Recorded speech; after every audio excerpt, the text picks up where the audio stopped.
critique traditionnelle du capitalisme, il y a un développement, notamment dans la critique marxienne et marxiste du capitalisme, du thème du développement des forces productives qui pourrait donner une dimension productiviste à notre vision des choses.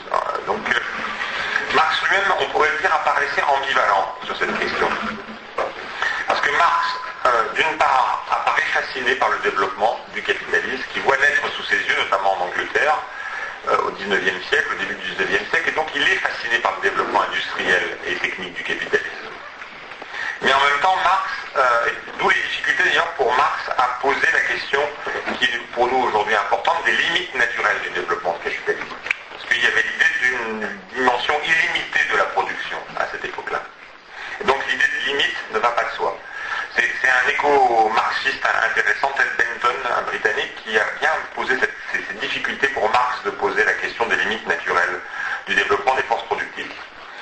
Mais j'ai dit Marx est ambivalent, parce que d'une part, il pouvait être fasciné par le productivisme industriel qui naît à son époque, mais en même temps, il a amorcé une critique écologiste du capitalisme, notamment dans le livre 1 du Capital, là, c'est 1867.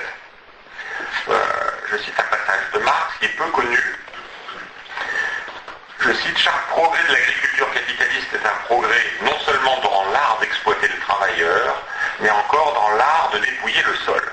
Donc le capitalisme ne fait pas simplement que d'exploiter le travailleur, il dépouille le sol aussi. Chaque progrès dans l'art d'accroître sa fertilité pour un temps, un progrès dans la ruine de ses sources durables de fertilité. Chaque progrès dans l'art d'accroître sa fertilité pour un temps, un progrès dans la ruine de ses sources durables de fertilité. Dans le développement capitaliste, y compris au niveau, disons, agricole, on crée la possibilité de produire beaucoup plus sur le sol, mais on ruine en même temps les sources durables de fertilité des sols. Donc on pourrait dire que Marx est dans ce texte déjà un ancêtre de ce qu'on a appelé après développement durable. C'est-à-dire il montre que le capitalisme ruine la durabilité des sols, de l'environnement.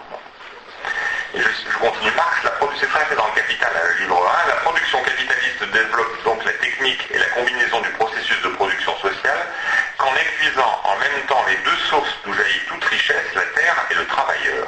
Qu'en épuisant en même temps les deux sources d'où jaillit toute richesse, la terre et le travailleur. Bien, dans ce passage du Capital, Marx fait un lien entre l'exploitation des travailleurs et l'exploitation de la nature, entre la question sociale et la question écologiste. Avec cette idée que le capitalisme épuise d'une certaine façon ces deux sources de la richesse. Donc critique de l'exploitation du travail, critique de l'exploitation de la nature, sont ici associés dans une mise en cause du capitalisme par Marx. Je dis Marx est ambivalent, il faut bien avoir en tête qu'il est ambivalent.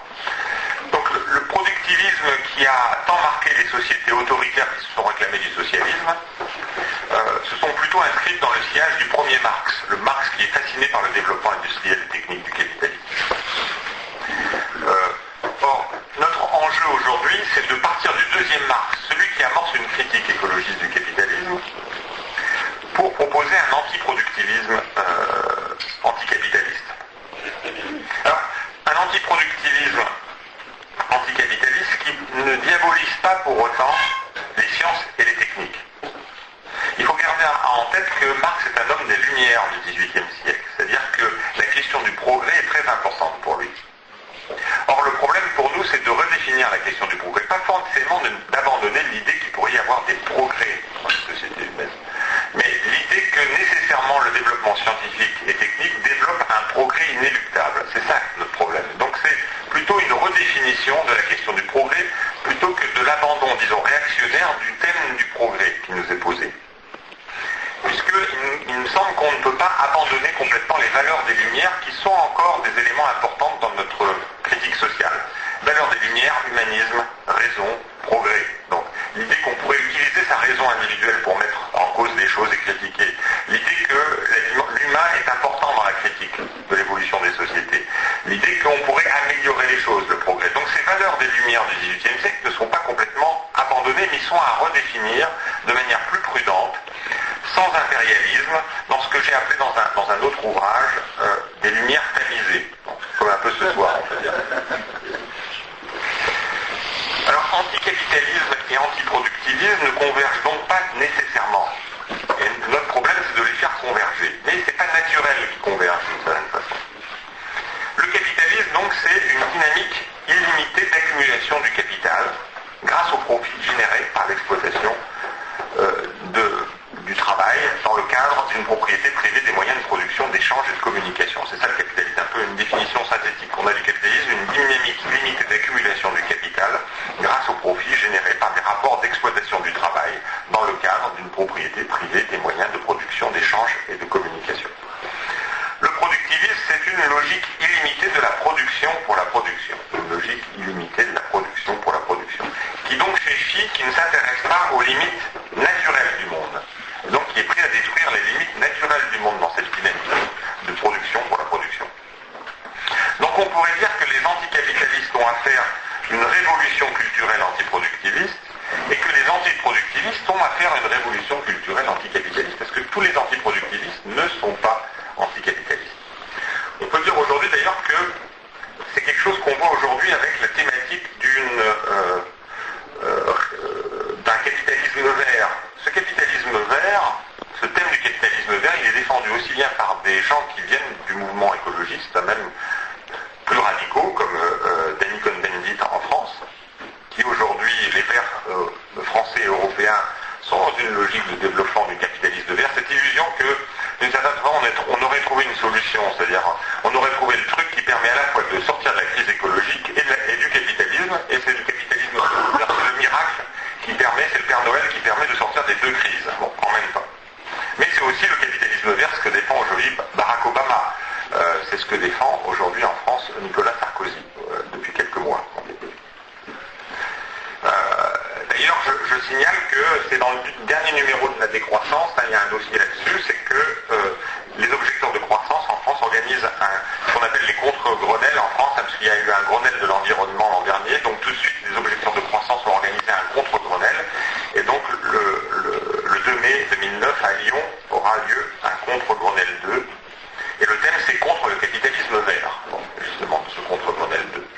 Et à l'initiative du journal La Décroissance, et j'interviendrai là pour prendre la parole au nom du nouveau parti anticapitaliste.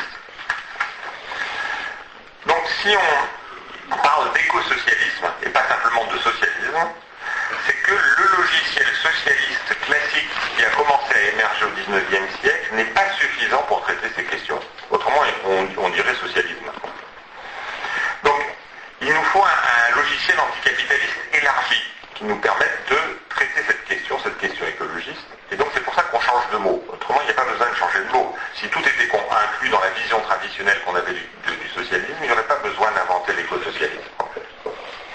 Et donc, c'est cette dimension éco-socialiste d'ailleurs qui a été mis en avant fortement dans la naissance en février du nouveau parti anticapitaliste. Et qui a été affirmé beaucoup plus qu'il ne l'était jusqu'à présent dans l'ancêtre du nouveau parti anticapitaliste, qui était la Ligue communiste révolutionnaire. Donc ça suppose un élargissement de l'anticapitalisme.